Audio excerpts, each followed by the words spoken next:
In the interview room, Dr. Robert Hare slides a photograph across the metal table. The image shows a child's bicycle abandoned in a car park, its training wheels still spinning. The man sitting opposite doesn't blink, doesn't flinch. His pupils don't dilate. His heart rate, monitored by sensors taped to his chest, remains steady at 68 beats per minute. Dr. Hare makes a note in his file. Subject shows no physiological response to distressing imagery. The man's name is Marcus Webb. He has just confessed to the murder of 7-year-old Emma Richardson, and in 3 hours, this single observation will determine whether he spends the rest of his life in prison or walks free on a technicality. But before that verdict, the defense barrister stood and uttered 4 words that reframed everything. My client is psychotic, not psychopathic, psychotic. The judge's expression didn't change, but across the room, the forensic psychologist closed her file and exhaled slowly, because that single word, the deliberate substitution, was either the most precise legal argument she had ever heard or the most dangerous confusion in a case already built on misunderstanding. You have probably heard the terms psychopath and sociopath used interchangeably. Pop culture has blurred the boundaries beyond recognition. But step inside a criminal psychology assessment unit and you'll discover that forensic experts never make this mistake. They can't afford to. Because when you're sitting across from someone who has taken a life, the question isn't just what they did, it's why their brain allowed them to do it. And that answer changes everything. The sentence, the treatment, the risk assessment, and the likelihood they will kill again. To understand why this matters, we first need to address something that surprises most people. Neither psychopathy nor sociopathy actually appears in the Diagnostic and Statistical Manual of Mental Disorders, the DSM-5. Both fall under the broader umbrella of antisocial personality disorder. So why do forensic psychologists insist on the distinction? Because lumping them together would be like calling a scalpel and a chainsaw both cutting tools. Technically accurate, practically useless. The story begins in the brain, specifically in the prefrontal cortex, the region responsible for impulse control, empathy, and moral reasoning. Studies show psychopaths have 18% less gray matter in this region. When researchers first began scanning the brains of diagnosed psychopaths, what they found was disturbing. The prefrontal cortex showed significantly reduced activity. But here's what genuinely surprised them. Sociopaths showed normal activity in this same region. Think about what that means for a second. A psychopath's brain is physically different. Their capacity for empathy isn't suppressed. It's structurally diminished. They're not choosing to ignore the pain of others. They literally cannot process it the way neurotypical individuals do. A sociopath, conversely, has the neural architecture for empathy fully intact. They simply choose not to engage it. Dr. Adrian Raine, perhaps the world's leading expert in the neuroscience of criminal behavior, distills this into one sentence. Psychopaths are born. Sociopaths are made. To understand how that distinction plays out in reality, let me introduce you to 2 individuals whose cases helped define our modern understanding of both conditions. Neither will be named. But their psychological profiles are a matter of public record. Subject A was charming, articulate, and devastatingly effective at manipulation. During psychological evaluation, he scored 38 out of 40 on the Hare psychopathy checklist, the gold standard for diagnosing psychopathy.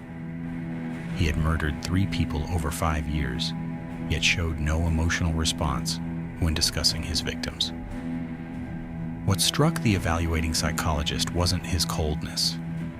It was his apparent confusion when asked about remorse. He genuinely didn't understand the question. It's like asking someone born blind to describe the color red, the psychologist noted. The neural pathways simply aren't there. Subject A's crimes were meticulously planned, executed with clinical precision, and followed by no stress, no guilt, and no deviation from routine. Subject B tells a different story entirely. His childhood was marked by severe abuse and neglect. Unlike Subject A, his crimes were impulsive, chaotic, and followed by periods of genuine remorse. During evaluation, he wept when shown photographs of his victims. He formed genuine attachments to his cellmates, showed concern for his mother's health, and expressed authentic guilt about his actions. Yet he had still killed. The difference? Subject B's antisocial behavior was learned, not hardwired. He had the full neural capacity for empathy, but years of trauma had taught him to suppress it as a survival mechanism. This is sociopathy, not the absence of empathy, the burial of it.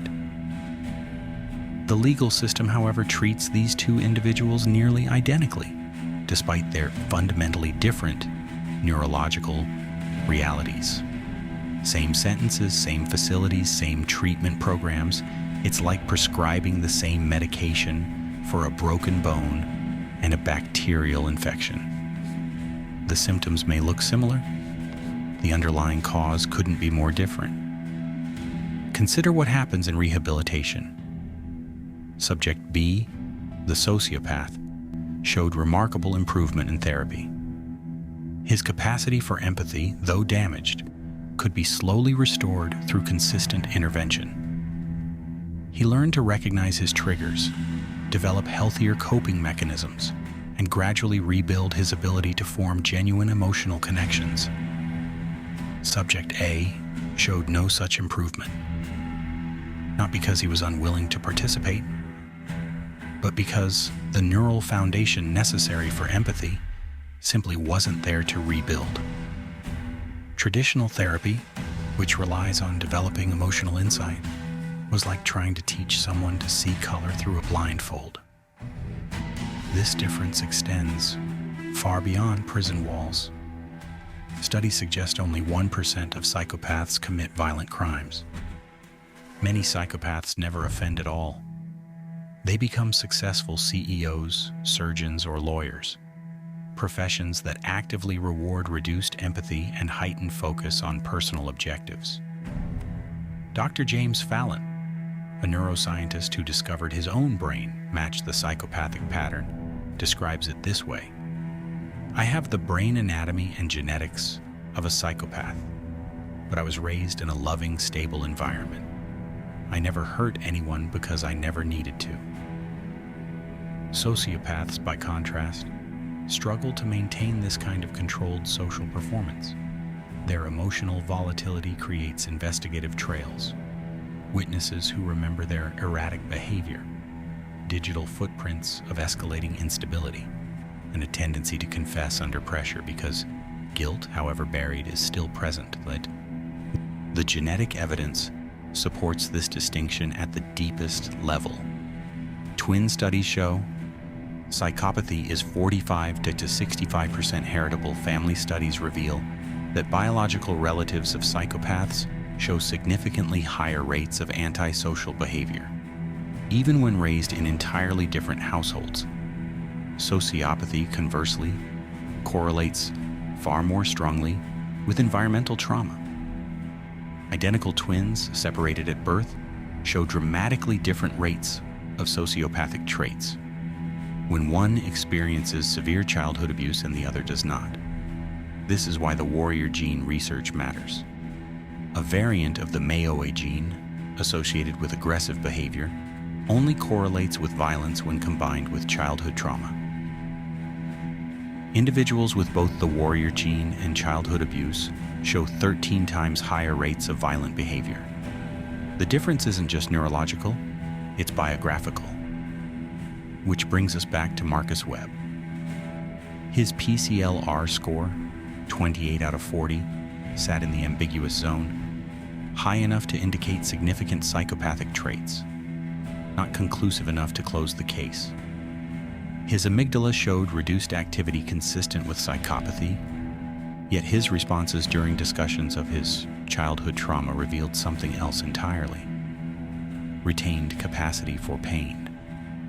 The detail that proved decisive wasn't the bicycle photograph, it was a second image: his sister Sarah, visibly weakened by chemotherapy. Webb's heart rate spiked to 94 beats per minute. His pupils dilated. His hands trembled as he pushed the photograph away, whispering, "Please, no more." That selective preservation of emotional connection, intact for one person, absent for all others, confirmed what the defense had argued. Webb wasn't born without empathy. It had been systematically destroyed, then carefully reconstructed around a single relationship that represented safety in a world of total trauma. The jury deliberated for 6 days. Webb received life with possibility of parole, not the life without parole reserved for true psychopathic killers. The forensic distinction had changed his entire legal outcome. He remains incarcerated today, participating in a specialized trauma-informed program. His therapist reports modest but genuine progress: emotional regulation, acknowledgement of impact, the slow reconstruction of moral reasoning that was never absent, only buried. Subject A remains in a different kind of stasis entirely. His sessions are intellectually precise, emotionally hollow. He can describe remorse, he cannot feel it. His therapy continues, not because it will rehabilitate him, but because understanding his condition may help us identify and intervene earlier in others like him. So when you hear someone casually throw around these terms, psychopath, sociopath, interchangeable labels for anyone who frightens them, remember the weight those words carry in a forensic assessment room. Remember Subject A, born into a brain that could not feel what most of us feel automatically. And remember Subject B, who once could feel everything, until the world taught him that feeling was dangerous. The difference between them isn't a matter of degree, it's a matter of origin.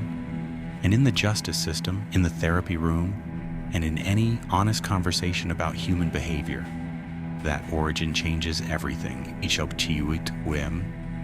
Which leaves us with the question that forensic psychology has never fully resolved. If we can identify these differences earlier, in adolescence, in childhood, perhaps even before any crime is committed, what obligation does that knowledge create? And how many individuals with psychopathic or sociopathic profiles are we already encountering every day in boardrooms, in corridors of power, in relationships, hiding not because they are dangerous, but simply because they have learned with extraordinary precision how not to be caught?